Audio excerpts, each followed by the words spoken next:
Shri Ganesha Sharada Gurubhyo Namaha Ramaya Ramapanchaya Ramachandraya Vedase Raghunataya Nathaya Sitaya Hare Namaha.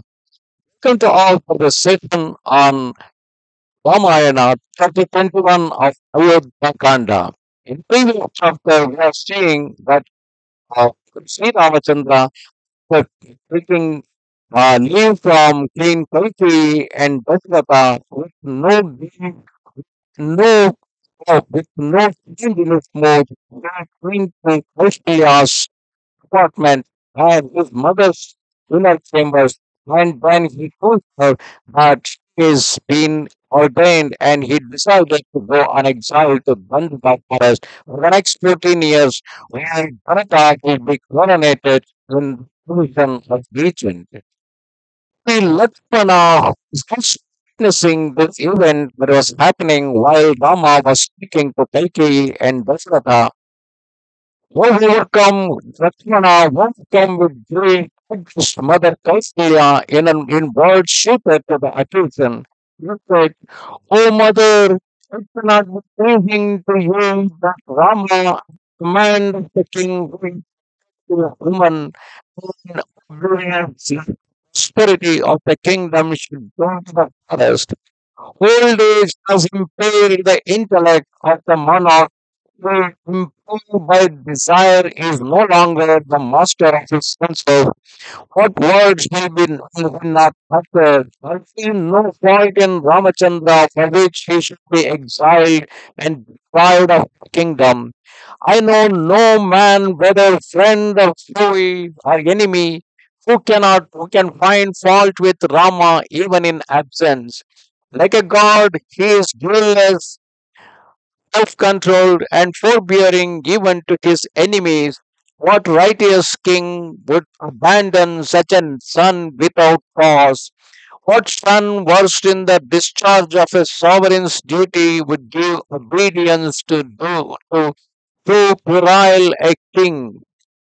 Addressing Rama, Lakshmana continued, O brother, before the multitude became acquainted with these tidings, I assume the reins of the kingdom. I will assist you in the undertaking. O Raghava, who will dare to oppose you when, like death itself, I stand by your side armed with my bow? If two or three, nay, if all the people of Ayodhya resist you in your undertaking, try them. If all the supporters of Bharata oppose you, not even one shall escape. The meek are ever oppressed. Should our father, inspired by Kaikeyi, became our enemy, then so worthy of protection, I will undoubtedly slay him. Even should a spiritual protector prompted by a deity follow the evil path and do what would not to be done, he must be restrained. On what austerity does the king confer the kingdom unto the son of Kaikeyi? When the son of chief queen rightly heir to the throne still lose, O slayer of your enemies, who will dare to incur your enmity and build Bharata the kingdom? Mother, I protected by the years authority, by the merit acquired in worshipping the gods, that I am Sri Rama's willing servant. O Devi, should Rama enter the blazing fire of the dark forest, no, I shall have preceded him.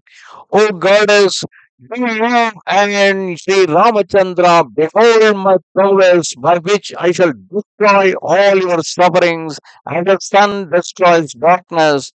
I will also slay the king enslaved by Kaikeyi, who is aged, contemptible, of unsubdued mind, and in his second childhood. Hearing the words of noble Lakshmana, Queen Kausalya has overcome with grief and said to Sri Ramachandra, "O child, you know the content of your brother's heart. Now act as you consider what need to be done.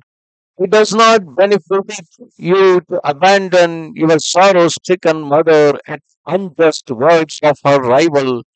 O righteous one, if you are established in Dharma, then remain here, serve me, and acquire virtue. There is no higher duty than serving the one's mother. I am with the king actually an object of your reverence. I command you not to go to the forest. In your separation, there is no occasion for rejoicing, neither do I desire to live, but with you I will gladly live, sustaining myself on herbs alone. If you, leaving me afflicted with grief, go to the forest, then shall I refuse food and yield up my life. Then, O my son, being responsible for my death, you will, like Samudra, unmindful of your mother, enter hell. Seeing his mother, the queen Kausalya, thus lamenting, righteous Ramachandra spoke to her dutifully, saying, O goddess, I cannot disregard my father's commands. Therefore I bow before you and entreat your favor and sanction to enter the forest. Know that the sage Kandu, a great Pandit appointed with his yogic body, slew a cow in obedience to his father's commands, knowing it to be a sin which was thereafter not charged against him. In ancient times, likewise, on our own dynasty, the sons of King Sagara, digging the earth, sacrificed their lives at their father's behest.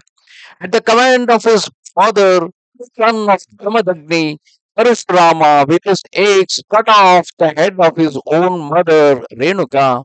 O Devi, these and other godlike men have obeyed their father resolutely. I too, without hesitation, perform that which benefits my father. O mother, not I alone obey my father, but all those virtuous men mentioned by me have been obedient to their father's will. I follow no new law, nor one contrary to the traditions of the royal dynasty, but tread the path of my illustrious ancestors. I am accomplishing naught which has not already been accomplished in this world.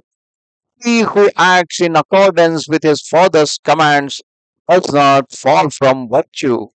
Having spoken thus to his mother, Sri Rama addressed Lakshmana, saying, O Lakshmana, I am acquainted with your immeasurable love for me. Your valor and your prowess none can withstand you. O Lakshmana, my mother, endowed with every good quality, is now subject to misery and grief, through ignorance of Dharma and lack of resignation. O brother, Dharma is the highest good on earth. Truth and Dharma are one. My father's command is founded on Dharma, hence it is superior to my mother's ruling. O hero, it is unworthy in one speaking the supreme fruit of Dharma not to fulfill the promise made to his father, mother, or a learned Brahmin. I cannot therefore disregard my father's command. O hero, inspired by my father, mother Kaikeyi has urged me to this cause. Therefore, O Lakshmana, relinquish the idea of bloodshed and embracing the state of virtue. Please follow me. Thus, lovingly addressing Lakshmana with bowed head and in great humility, Rama turned to Queen Kaushalya and said, O goddess, now grant me permission to go into exile. In my absence, pray for me. Having honored my vow, I shall return like King Yayati, who, falling to earth from heaven, again ascended here. O mother, comfort my unhappy father, have no anxiety. O mother, I shall return after 14 years as desired by my father. Do you, Sita, Lakshmana, and Sumitra, obey my royal father? This is ancient tradition.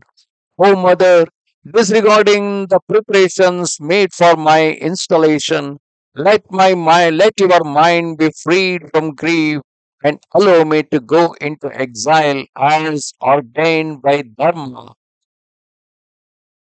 Hearing the words of Rama, inspired by righteous motives, spoken with courage and equanimity, Queen Kausalya, as one restored to life, gazed steadfastly at Rama and said, O my son, if you are versed in Dharma and are mindful of the good done to your done to your parents, done to you by your parents, then am I as worthy of your respect as your father. O my son, do not abandon your unfortunate mother and enter the forest. O my child, of what use is my life without you? Earth, the region of earth, heaven, and the region of Mahaloka, which are the abodes of highest bliss for me, are all void without you. An hour with you is my great delight, O my son. Sri Rama, hearing his mother's lament, was agitated like a king who is pursued when on dark night his torchbearers are assailed on the way. Then the dutiful Rama again addressed his mother, rendered almost senseless with grief, and Lakshmana, distressed and disquieted, and spoke to them their God in words that were full of integrity. Oh Lakshmana, I know your love and the intensity of your devotion to me. Now, in opposition to my purpose, you do increase my mother's misery. Oh brother, there are three means to happiness in this world. They are righteousness, prosperity, and pleasure. Those who love righteousness pursue it as a wife acquires merit by being obedient to her husband, and pleasure by endearing herself to her, and prosperity by becoming a mother. Thus, undertaking which does not ensure these three be given up, and that by which they are secured should be carried out. He who pursues prosperity alone is without friends and has many enemies, and he who is devoted to pleasure which is not based on righteousness is an object of contempt. No brother, king is firstly our protector, secondly our father, and thirdly he is an aged man. From the point of view of Dharma, I must obey his commands, whether they are inspired by anger or desire.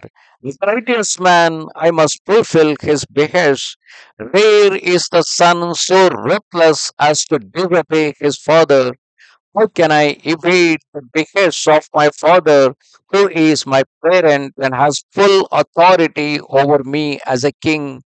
And further is the consort of my dear mother Kausalya.